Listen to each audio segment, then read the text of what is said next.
আজকে আমি দেখাতে চলেছি এমন এক রেসিপি যা বৃষ্টি হোক বা সন্ধ্যার জলখাবার, তা হলো একদম পারফেক্ট ক্রিস্পি আর টেস্টি সয়াবিনের পকোড়া।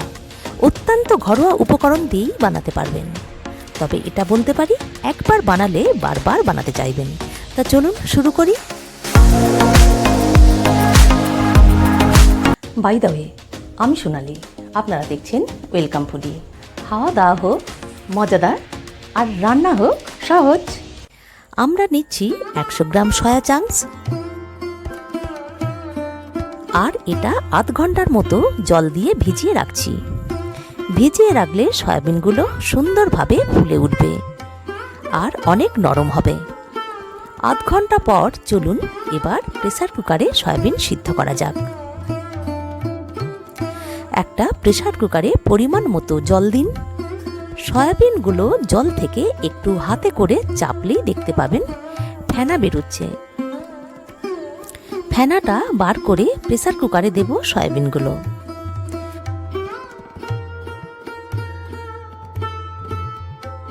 সাথে দিন হাফ চামচ লবণ আর 1 চামচ লেবুর রস। এই লেবুর রসে সয়াবিনগুলোর গন্ধ দূর হয়ে যায় এবং টেস্টিও হয় দুর্দান্ত। এই ফ্লাফি সয়াবিন পকোড়া হলে কেমন জমবে।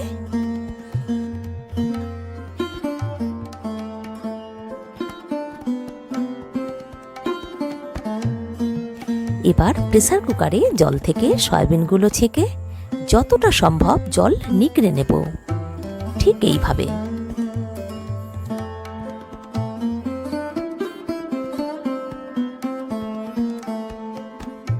এখন সয়া চাংসগুলো হাতে করে স্ম্যাশ করে নিচ্ছি। আপনারা চাইলে মিক্সার গ্রাইন্ডারে পেস্ট করে নিতেও পারেন। সঙ্গে দিচ্ছি মাঝারি সাইজের 3টে স্ম্যাশ করা আলু। আলু কিন্তু পকোড়ার বাইরের স্তরটাকে দেবে ক্রিস্পি ভাব। অবশ্যই দেব 1 চামচ টক দই,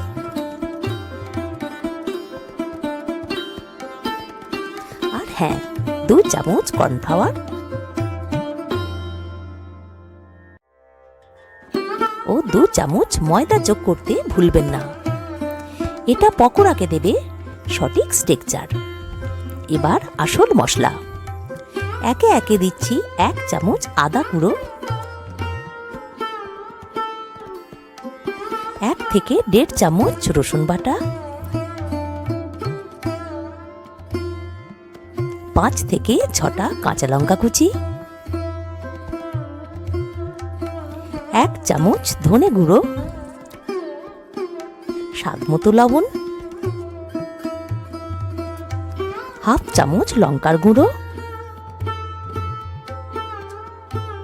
1 চামচ কাশ্মীরি লঙ্কার গুঁড়ো,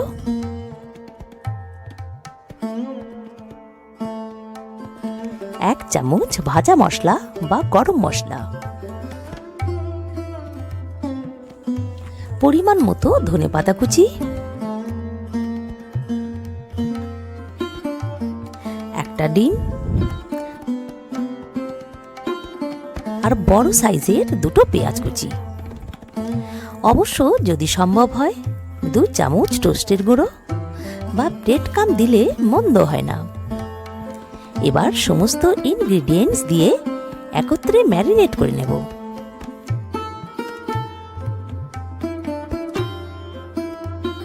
এখন যোগ করছি 1 চামচ টমেটো সস আর 2 চামচ কাসুন্দি। এটাই পকোড়ার এনে দেবে টাঙি ফ্লেভার।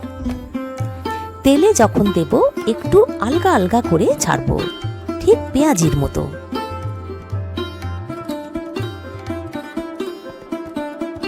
এবার কড়াইয়ে সাদা তেল গরম করে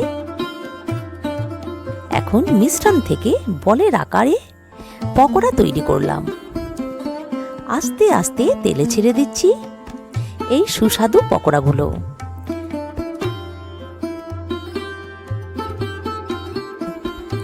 এইভাবে উল্টে পাল্টে গোল্ডেন ব্রাউন করে ভেজে একটা পাত্রে তুলে রাখছি। ফ্লেমটা অবশ্যই মিডিয়াম রাখবেন।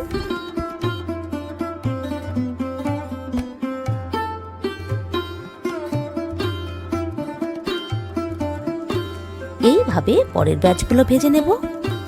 যে কোনো পকোড়া অবশ্য দুবার করে ভাজলে ক্রিস্পি ও টেস্টি দুটোই হয়।